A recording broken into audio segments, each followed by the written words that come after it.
अतिशय आमच्या सगळ्यांचे मनामध्ये आनंद आहे। आता अर्थातच मला भाषणाचा समारोप करायचा आहे आणि कवितेच्या शिवाय मी कसा समारोप करू? मग आठवले साहेबांचा सत्कारच होणार नाही, त्यामुळे मी पण कविता लिहिली। मला एकदा कोणीतरी विचारलं, माझा इंटरव्ह्यू तुम्ही बघू शकता, की म्हणाले आम्हाला कळलं तुम्ही कवी आहे, कवी म्हणा, कविता म्हणा, कशा म्हणता? मी सांगितलं हो मी कवी आहे, पण मी आठवले कुळाचा कवी आहे, त्यांच्यासारख्या कविता मी करतो।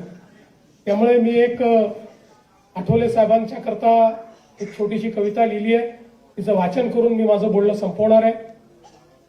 आठवले साहेब आजची उत्सव मूर्ती, आठवले साहेब आजची उत्सव मूर्ती, साजरी करूया त्यांची दशकपूर्ती।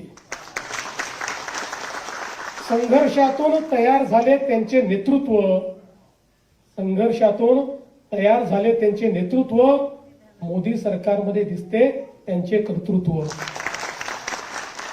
आठवले साहेबांचे दिलखुलास व्यक्तित्व, आठवले साहेबांचे दिलखुलास व्यक्तित्व, सर्वांनाच आवडते त्यांचे खुमासदार वक्तृत्व।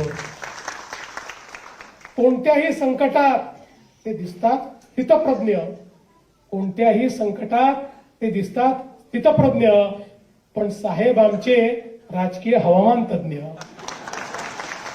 आपल्याला माहिती आहे ना, राजकीय हवामान त्यांच्या एवढं कोणालाच कळत नाही। त्यामुळे कोणत्याही संकटात ते दिसतात स्थितप्रज्ञ, पण साहेब आमचे राजकीय हवामान तज्ञ। ज्यांनी दिल्लीमध्ये सामान फेकले, साहेबांनी त्यांच्या सत्तेचे गाठोडेच बांधले। ज्यांनी दिल्लीमध्ये त्यांचे सामान फेकले, साहेबांनी त्यांच्या सत्तेचे गाठोडेच त्या ठिकाणी बांधले।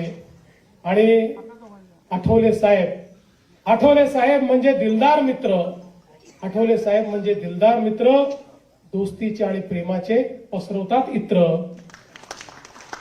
भगवान बुद्धांचे खरे अनुयायी, बाबासाहेबांचे शिष्य, भगवान बुद्धांचे खरे अनुयायी, बाबासाहेबांचे सच्चे शिष्य, म्हणूनच त्यांचे उज्ज्वल आहे भविष्य। भविष्यात पुऱ्या होत सर्वच इच्छा, आठवले साहेब भविष्यात पूर्ण हो तुमच्या सर्वच इच्छा, आणि जन्मभर तुमची साथ लाभो हीच सदिच्छा। धन्यवाद। जय हिंद, जय भीम, जय महाराष्ट्र।